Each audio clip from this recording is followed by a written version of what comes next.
Has your dog ever stood still, staring at an empty corner of the room, and you saw absolutely nothing?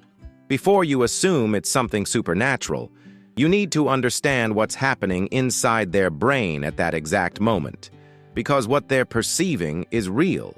It's just that the world they see and hear is completely different from yours, and that changes everything about how you understand their behavior. If you have a dog and truly want to understand what they're feeling, subscribe to the channel now. Everything here is made for people who take their relationship with their pet seriously. Picture this. You're sitting on the couch, the house is quiet, and suddenly your dog lifts their head, locks their gaze on a spot on the wall, and becomes completely still. You look.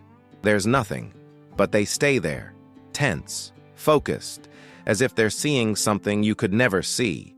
And here's the truth. They are. A dog's eyes contain far more rod cells than human eyes. That means they can detect tiny movements in low light, like an insect moving behind the baseboard or a shadow shifting from wind coming through a crack in the window. What looks like nothing to you is a real and relevant visual stimulus to them. Their nervous system is on alert, processing information your brain simply wasn't designed to detect. Instead of laughing or ignoring it, watch where they're looking. They're telling you something about your environment. It's nighttime. You're about to fall asleep, and then your dog starts barking at the closed window, the dark hallway, or what seems like nothing. You get up, look around, see nothing, and tell them to be quiet in an irritated tone. But what you just did was ignore a biological alarm system that evolved over thousands of years. Dogs can hear frequencies between 40 Hz and 65,000 Hz. Humans max out at around 20,000 Hz. That means your dog can hear a car turning the corner 3 streets away, footsteps in the hallway, or even a small animal moving inside the walls. When they bark at nothing, they're not afraid of ghosts. They're responding to a real sound that reached them before it reached you. The right response isn't punishment. It's acknowledging what they did, then calmly signaling that the environment is safe. That builds trust, not forced silence. Has your dog ever done this? Barked at something that seemed completely invisible? Comment below and tell me what happened. You'll realize you're not alone. You come home from work, you open the door, and before truly greeting you, your dog sticks their nose into you for several seconds, sniffing your clothes, your hands, your shoes. It looks like affection, but it's much deeper than that. A dog's nose has up to 300 million olfactory receptors. Humans have about 6 million. When they sniff you, they're reading a full map of your day. They know where you've been, who you've interacted with, whether you touched another animal, what you ate, and even if your cortisol levels, your stress hormone, are elevated. They know if you had a tough day before you even say a word. And what they do with that information affects their behavior for the rest of the day.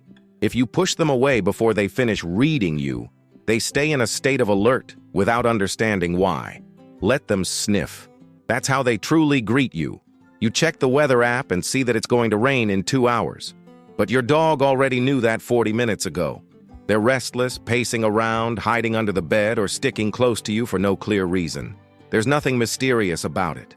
They feel the drop in barometric pressure, detect rising humidity in the air, and hear thunder at extremely low frequencies, called infrasound, that arrive long before humans can hear anything. Their nervous system interprets all of this as an incoming environmental threat. It's pure survival instinct. The most common mistake owners make is ignoring or punishing this behavior, thinking it's overreaction. But for your dog's brain, the storm has already started. What they need isn't correction, it's presence.